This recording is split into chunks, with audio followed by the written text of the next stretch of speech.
So last week on Dragon Quest, the Dark Lord's fighting Avan. He fires a Sizzle Blast to try to kill Avan's students, which would be, of course, Die and Pop. And Avan blocks the shot in a very Piccolo-esque type of self-sacrifice type of maneuver. You know, he does survive this because, remember, we found out last week that Avan is the original legendary hero that fought the Dark Lord many years ago. A lot of stuff happened in the previous episode. If you did not see that episode, definitely watch it or watch my review.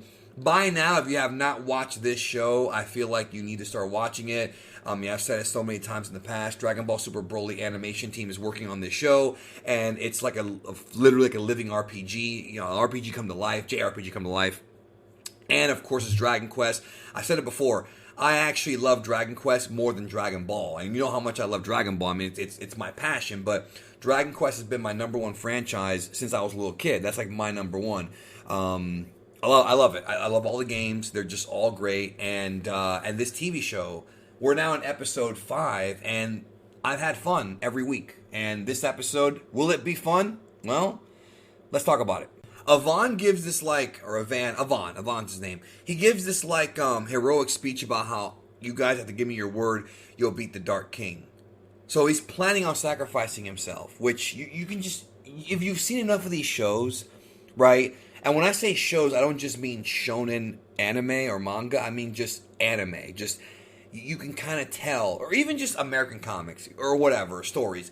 You can tell when a hero is preparing to make a sacrifice or when he thinks he's not going to win, when he tells his subordinates or his students, okay, I need you to kill the final boss. Whenever a character, even in video games too, whenever a character says, I need you to kill the final boss, that's like telegraphing to the audience, this dude is history. You know what I mean? That's kind of what they're telling you, you know, and unfortunately, because of all the games I played in my life, I mean, not just Dragon Quest games, but just video games altogether, I know kind of what they're doing. Like, I know, you know, you guys do too. I mean, you guys, I'm sure most of y'all watching this have played a few video games in your time, right? You know, like, oh, he's going to sacrifice himself. You know, that whole kind of trope, and it's done here. But it worked. It worked, if you ask me.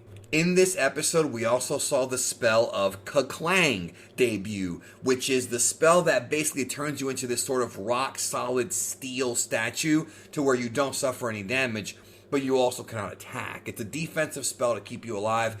When I played the Dragon Quest games, I've never used this spell. I just feel like just being frozen there, for me, and there's probably somebody out there who's played Dragon Quest and found a use for it. I just never found a use for this spell in the game. But for the story here, it does make sense. But for actually using it in the game, there's been no need, honestly, in my opinion. I can't remember. And of course, Avan does that to prevent Pop and Die from interfering in his sacrifice. So we get to the Avan versus HADLAR fight, and man, these guys are just duking it out toe-to-toe. This is a physical battle at first. They're just, you know, HADLAR sitting there throwing lefts and rights. Like, it's a fight, you know what I mean? It's like a street fight. And freaking Avan's there with the sword, and he's getting beat up, and it's just back and forth, you know, pounding these dudes, bro. Pause. Pounding. And because Avan just can't beat this guy with his new power, he unleashes a spell that Dragon Quest fans should be very familiar with. Yeah, that's right, we're going all the way back to Dragon Quest II, the Pantheon of Evil Spirits, as he unleashes a spell called Megante. Now, what was the name of the spell in Dragon Quest II, the Dragon Warrior 2 on Nintendo, the original translation? It was called Kamikaze. I think you can figure out what's gonna happen next. So Avan puts his fingers, the way they actually showed this was different. This was not like the Vegeta final explosion kind of thing. He puts his fingers inside, like with lightning bolts, inside of HADLAR's like his temples, right? It's kind of cool. And so he's in there, and he's just like warping him or whatever, and yeah, and he's just like got him there, and he basically uses up all his HP and not MP and blows himself up, taking HADLAR with him. And by the way, a little tidbit here. If you're an old school fan, you'll know what I'm talking about, but a lot of you guys probably weren't. If you play the original NES Dragon Warrior 2, it's one of the hardest freaking games ever. It's an extremely difficult JRPG, and one of the reasons why is because there's an enemy you fight close to the end of the game. Don't want to spoil it for anybody who wants to kind of, you know, not know, but I think it's, well, I'll tell you who it is. I believe it's a golden baboon. And if you fight the golden baboon, and this is, I'm not sure if the remakes have this issue. It's not as dangerous, but if you play the original NES Dragon Warrior 2, the hardest one, they will cast Kamikaze and wipe out your entire party in one turn. You could be sitting there grinding and grinding and grinding, and you run into, and this is why I say Dragon Quest 2 is the hardest one of the original, like, well, it's the hardest one. I think Dragon Quest 2 is the most difficult Dragon Quest game because of stuff like this, because the programming just was kind of imperfect at the time. Long story, don't want to get into it, but it's interesting because, yeah, there's a monster, and players of that game have notoriously throughout the years complained about this, and rightfully so.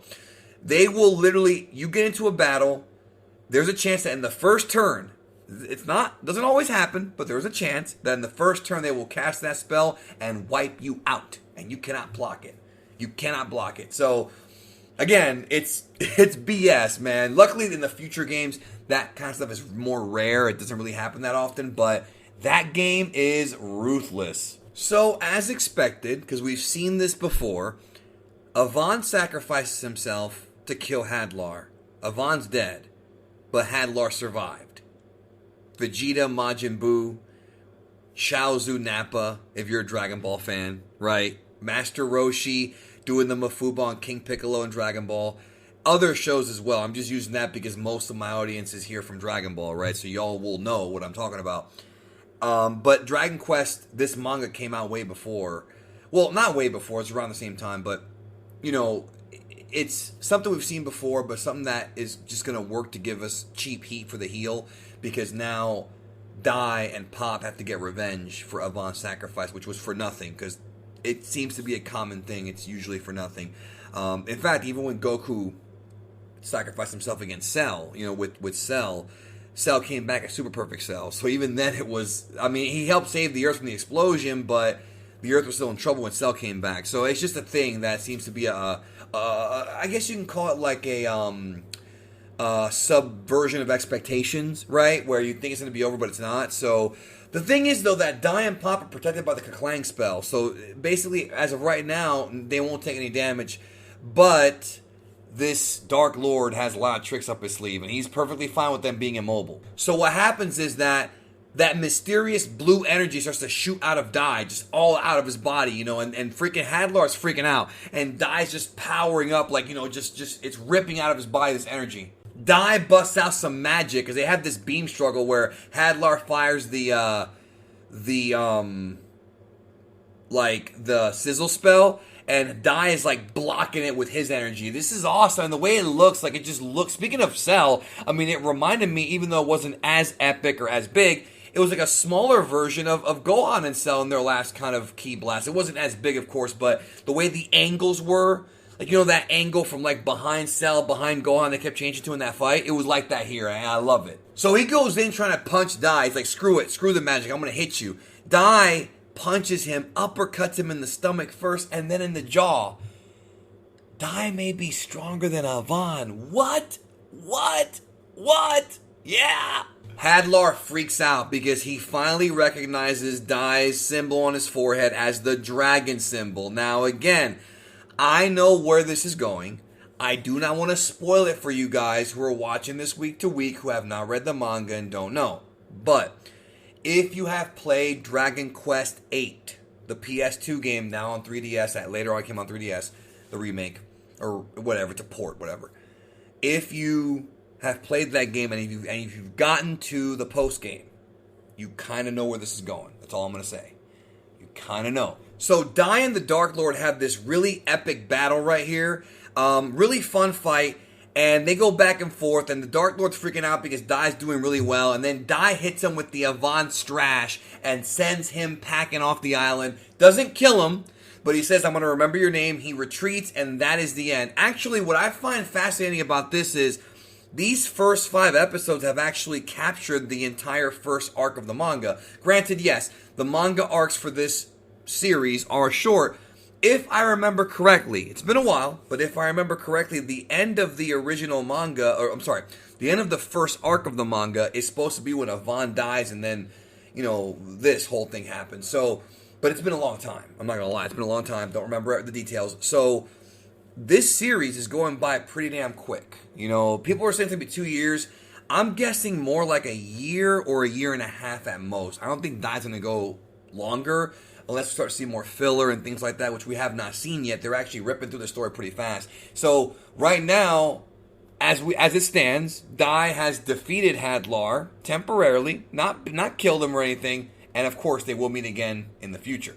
Obviously. Now the episode, like I said, this is the end of the first arc, right? So the episode ends with Dai accepting his mission of being the hero and eventually defeating the Dark King. And then we cut to Hadlar, who's talking to the Dark King. He has this conversation at the end where he's basically saying, okay, Dai is more dangerous than Avan. This guy is a Dragon Knight. He has injured me more. My wounds are taking longer to heal. So this is proof that Hadlar fears Dai, because now Dai, being the new hero, is a problem. And then the last shot of this episode was so beautiful because he walks out and there's a whole army filled with monsters, yo. Monsters from the video games. And I'm marking out, yo, because I'm over here, I got a big smile on my face, seeing familiar faces from previous Dragon Quest games and, of course, the Dragon Quest Dai manga. But there were some monsters here that I believe didn't even get introduced until after the manga had already ran. I could be wrong on that. Gotta check the dates on that, but it looks like they're going to be incorporating monsters that came after that weren't in the original manga. I gotta double check that. Don't quote me on that. But, man, I love this episode. Another 5 episodes down, and they're all good. And the animation's great. The story continues to be great. And Dai is now going to be taking his stand as a hero, seeking companions, like you do in these games, in these stories, and facing off against the Dark Lord, and eventually the Dark King, of course, at some point in the far future, depending on how long this anime goes. So, thumbs up. Another great episode of Dragon Quest Dai. They have not let me down yet. What did you think? Let me know in the comments. I love you. Take care of yourself. Be safe. It's Halloween tomorrow. Got a special Halloween themed video for you guys with Emish. Hope you have a good one. I'll talk to you soon.